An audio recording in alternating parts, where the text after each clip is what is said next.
ಬಂದಿದ್ಯಲ್ಲ, ಯಾರಿಗೇನಾಯ್ತು? ಗಂಗಾ, ನಿಂಗೇನೂ ಆಗಿಲ್ಲ ಅಲ್ವಾ? ಇಲ್ಲಮ್ಮ, ಆಂಬ್ಯುಲೆನ್ಸ್ ಯಾರಿಗೋಸ್ಕರ ಬಂದಿದ್ದು?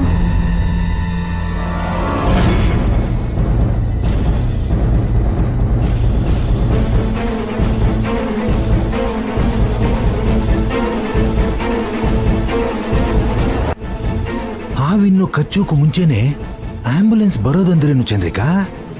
ಜೈಗೆ ವಿಷಯ ಗೊತ್ತಾಯ್ತೇನೋ? ಗೊತ್ತಾದ್ರೆ ಹಾವು ಹಿಡಿಯೋರ್ನ ಕರೆಸ್ಬೇಕೆ ಹೊರತು ಆಂಬ್ಯುಲೆನ್ಸ್ ಯಾಕೆ? ಹೇಳಿ, ಯಾರಿಗೇನಾಯ್ತು? ಯಾರಿಗೂ ಏನೂ ಆಗಿಲ್ಲ ಅಜ್ಜಿ.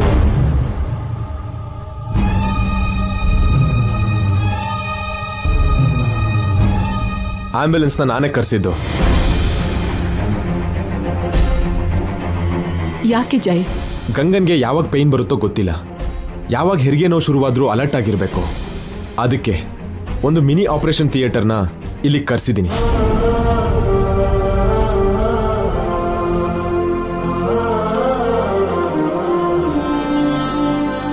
ಇವರು ಡಾಕ್ಟರ್ ಸುಜಾತ, ಫೇಮಸ್ ಗೈನಕಾಲಜಿಸ್ಟ್. ನಮಸ್ತೆ ರೀ. ಇವರು ಸಿಸ್ಟರ್ ನಿವೇದಿತಾ. ಇವರೆಲ್ಲ 24 ಅವರ್ಸ್ ಇಲ್ಲೇ ಇರ್ತಾರೆ. ಅಗತ್ಯ ಬಂದ್ರೆ ಸಿಸೇರಿಯನ್ ಮಾಡೋದಕ್ಕೆ ಬೇಕಾಗಿರೋ ಎಕ್ವಿಪ್ಮೆಂಟ್ಸ್ ಎಲ್ಲ ಆಂಬ್ಯುಲೆನ್ಸ್ ಅಲ್ಲಿದೆ.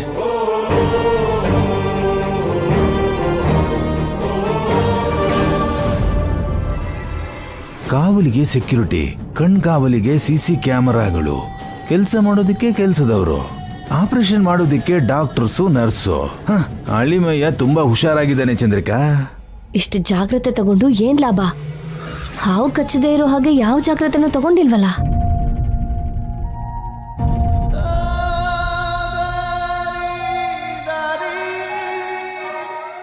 ಯಾಕ್ರಿ ಇದೆಲ್ಲ? ಅಗತ್ಯ ಬಂದ್ರೆ ಹಾಸ್ಪಿಟಲ್ಗೆ ಹೋಗ್ತೀನಿ ಅಲ್ವಾ? ಹಾಸ್ಪಿಟ್ಲಿಗೆ ಹೋಗೋವರೆಗೂ ನೀನ್ ನೋವು ಅನುಭವಿಸ್ತೀಯ ಅಂತಂದ್ರೆ ನಾನು ಒಪ್ಕೊಳ್ಳಲ್ಲ ಗಂಗಾ. ನಿನ್ ಬಾಯಿಂದ ನೋವಲ್ಲಿ ಅಮ್ಮ ಅನ್ನೋ ಮಾತು ಕೂಡ ಬರಬಾರ್ದು.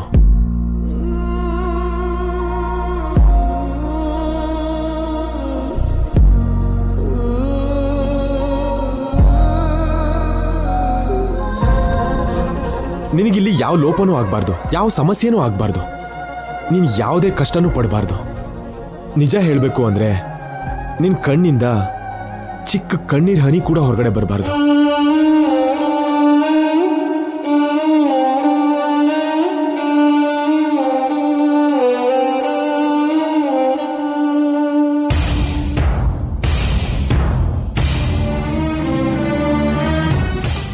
ನಾನು ಹೋಗಲ್ಲ ರೀ.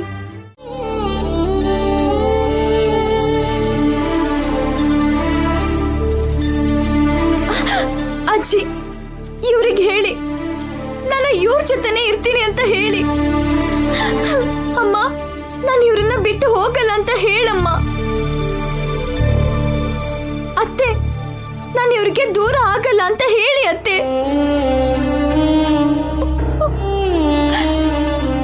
ನಾಣಿ ಅವ್ರೆ, ನಾನು ನಿಮ್ ಸರ್ ಜೊತೆನೆ ಇರ್ತೀನಿ ಅಂತ ಹೇಳಿ. ಹೋಗಲ್ಲ ಅಂತ ಅವಳು ಹೇಳಿದ್ರೆ ಸರಿ ಹೋಗತ್ತಾ? ಶಾಪ ಅವಳನ್ನ ಬಿಡತ್ತಾ? ಮತ್ತೆ ಅವಳು ನೋವೇನೋ ಅವಳು ಹೇಳ್ಕೊಳ್ತಿದ್ದಾಳೆ, ಹೇಳಿ ಬಿಡಿ. ಏ ಗಂಗಾ, ಏನಾಯ್ತು ನಿನಗೆ? ನನ್ನ ಬಿಟ್ಟು ನೀನ್ ಎಲ್ಲಿಗೆ ಹೋಗ್ತೀಯಾ? ಎಲ್ಲಿಗೂ ಹೋಗಲ್ಲ ರೀ. ನೀನ್ ಹೋಗ್ತೀನಿ ಅಂದ್ರು ನಾನು ಹೋಗೋದಕ್ ಬಿಡ್ತೀನ? ನೀನ್ ಎಲ್ಲಿರ್ತೀಯೋ ನಾನು ಅಲ್ಲೇ ಇರ್ತೀನಿ. ಬೇಡ ರೀ.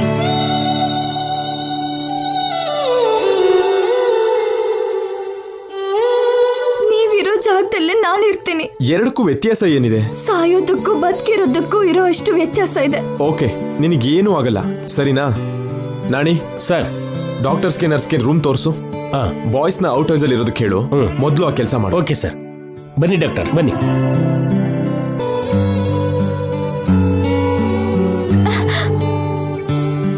ಅವ್ರೆಷ್ಟು ಒಳ್ಳೆಯವರು ನೋಡಿದ್ರ? ಅಮ್ಮ ಆಗ್ತಿರೋ ನನ್ನ ಬಾಯಿಂದ ನೋವಿಂದ ಅಮ್ಮ ಅನ್ನೋ ಮಾತು ಕೂಡ ಬರಬಾರ್ದಂತೆ. ಇಷ್ಟು ಒಳ್ಳೆ ಗಂಡ ಯಾವ ಹೆಣ್ಣಿಗೆ ಸಿಗ್ತಾನೆ?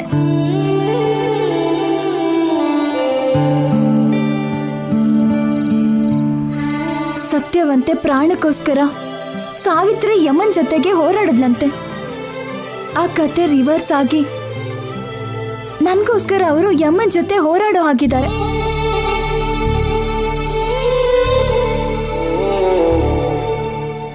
ಎಷ್ಟು ಒಳ್ಳೆಯವರಮ್ಮ ಅವರು.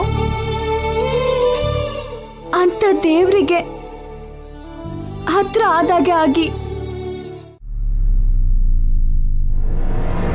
ಅಜ್ಜಿ ಅಜ್ಜಿ ಏನಾಯ್ತು ಕಲ್ಪನಾ? ಯಾಕೆ ಹಾಕೋಗ್ದೆ? ಈ ಪಾತ್ರೆಯಲ್ಲಿರೋ ಅಷ್ಟು ಹಾಲು ಮಾಯ ಆಗೋಗಿದೆ.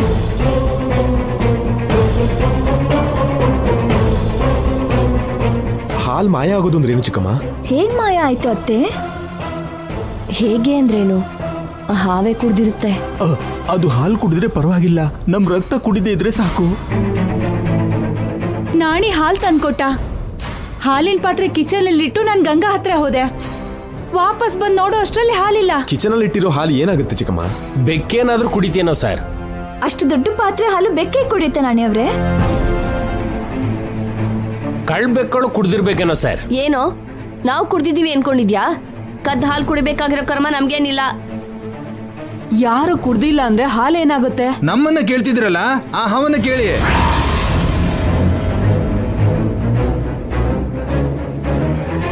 ಹಾವ? ಅಂದ್ರೆ ಯಾವ್ದಾದ್ರೂ ಹಾವು ಬಂದು ಹಾಲು ಕುಡ್ದಿರ್ಬಹುದು ಅಂತ ಅವ್ರು ಹೇಳ್ತಿರೋದು ಜೈ. ಬೆಕ್ಕೆ ಅಷ್ಟು ಹಾಲು ಕುಡಿಯಲ್ಲ, ಇನ್ನು ಹಾವೇ ಕುಡಿಯುತ್ತೆ? ದೊಡ್ಡ ಹಾವಾದ್ರೆ ಕುಡಿಯಲ್ವಾ? ಅಷ್ಟು ಹೊಟ್ಟೆಗೆ ಅಷ್ಟು ಹಾಲು. ಏನ್ ಹೇಳ್ತಾ ಇದ್ದೀರಾ ಚಿಕ್ಕಪ್ಪ? ಹಳ್ಳಿ ಅಲ್ವೇನಮ್ಮ, ಯಾವ್ದೋ ಬೆಕ್ಕೋ ಹಾವೋ ಬಂದು ಹಾಲು ಕುಡ್ದಿರುತ್ತೆ ಅಂತ ಹೇಳ್ತಿರೋದು. ಅಷ್ಟು ಬೇಗ ಹಾವಾದ್ರೂ ಹೇಗ್ ಕುಡಿಯುತ್ತೆ? ಇದ್ಯಾವುದೋ ಮಾಯೆ ತರ ಇದೆ. ಮಾಯನೂ ಇಲ್ಲ, ಮರ್ಮನೂ ಇಲ್ಲ, ಯಾರೋ ತೆಗ್ದಿರ್ತಾರೆ, ಬಿಟ್ಬಿಡಿ.